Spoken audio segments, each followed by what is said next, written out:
Hi everyone, I'm Maridonna and welcome to Beauty Weato.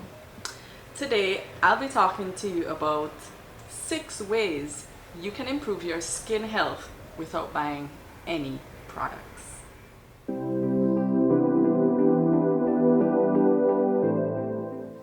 So number 1, yes, I'm getting straight into it. You need to drink more water. It's not going to cost you anything, especially if it's filtered, and it's going to improve your health in such an amazing way. This is number 1 because this is the obvious one. This is the one you're ignoring. But it helps. It helps to improve the balance of water in your body and also helps to flush toxins out of your body and improve your skin health. Number 2, wash your hands. So this is relevant and important for persons who would leave outside and whatever they were doing, let's say you're even coming home from work, you put everything down and then let's say you use the bathroom and then you're like, hey, I should just wash my face now. Wash your hands first. Take a pause. And you may not necessarily be doing something like that, but you might have been cooking, you might have been gardening. Wash your hands thoroughly before you get into that skincare product and you agitate your skin. Super important. Number 3, use a clean cloth to cleanse or dry your face. And when I say clean, I mean like a washed cloth that was not washed with your socks. Yeah, or any of those intimates that you don't want on your face. So try to use a cloth that is, or have a cloth that is designated for your face that you wash your face with if you do that, or a cloth that you specifically use to dry your face with. That way you won't be mixing everything from the day's work. You know, if you're washing your clothes with your jeans and your shorts and your outside clothes, you know, you're gonna be getting different elements of the exterior onto your face, which is exactly what you're trying to remove in the first place.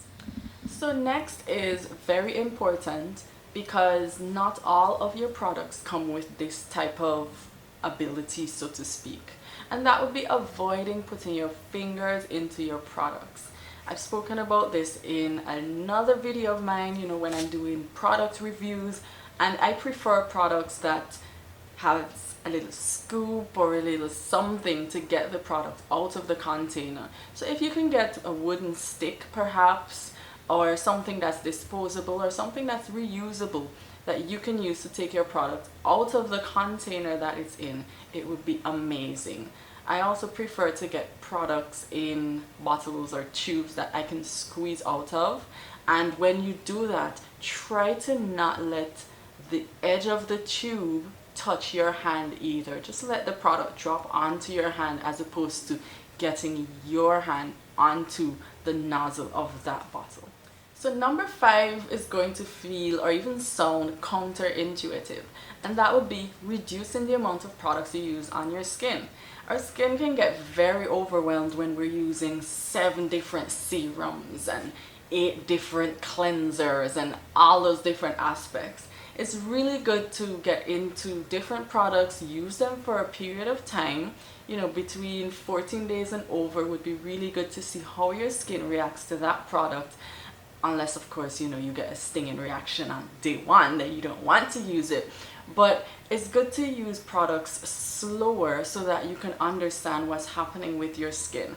I know in my case, I have about 2 cleansers, one with salicylic acid that I use most of the time, so I use this 5 out of 7 days in a week, and then I have a clay cleanser that I use twice a week for my light exfoliation on my skin.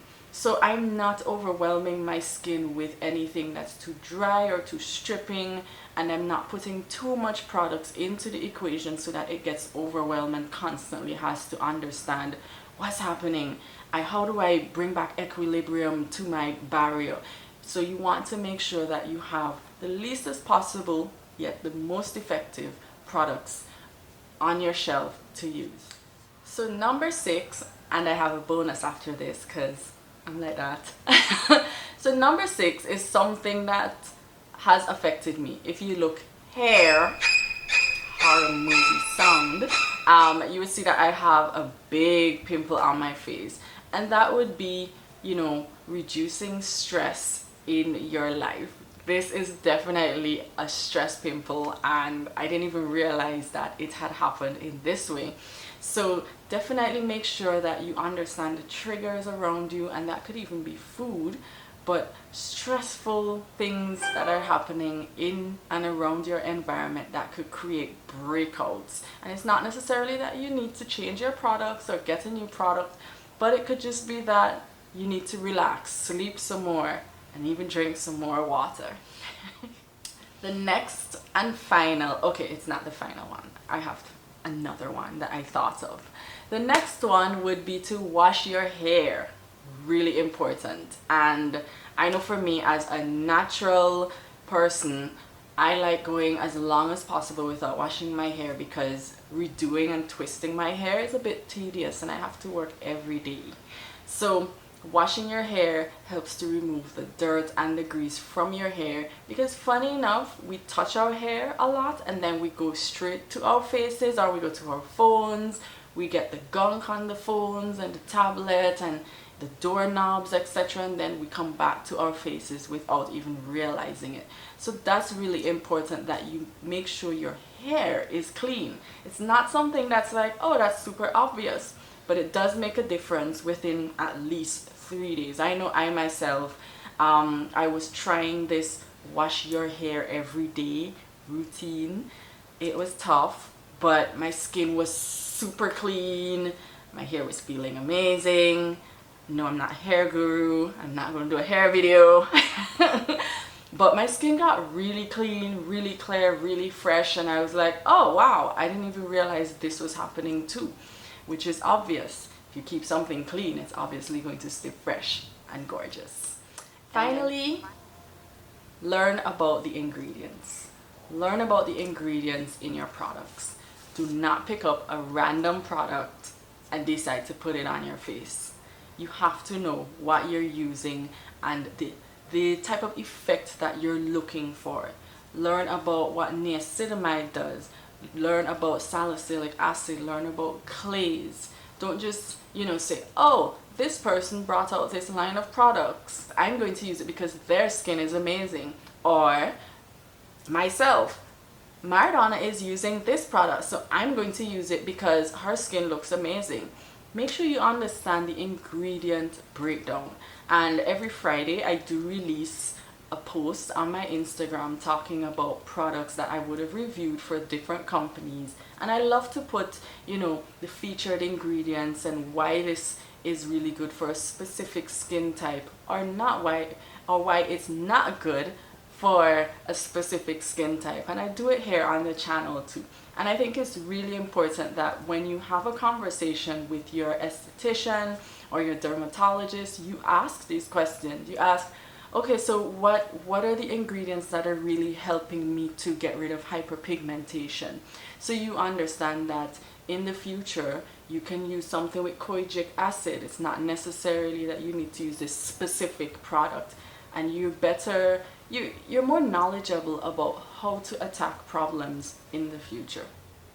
Thank you very much for looking at my video, and I hope you enjoyed those 8 different ways that you can improve your skincare routine without buying anything. And thank you so much for tuning in to Beauty Wayatu. If you're interested in learning more about skincare or learning about how to manage your home, you can definitely subscribe and check out what we release every week on our channel. And if you want to watch more videos, it's going to be somewhere around here. So click on it and let's get going. All right, thank you. Bye.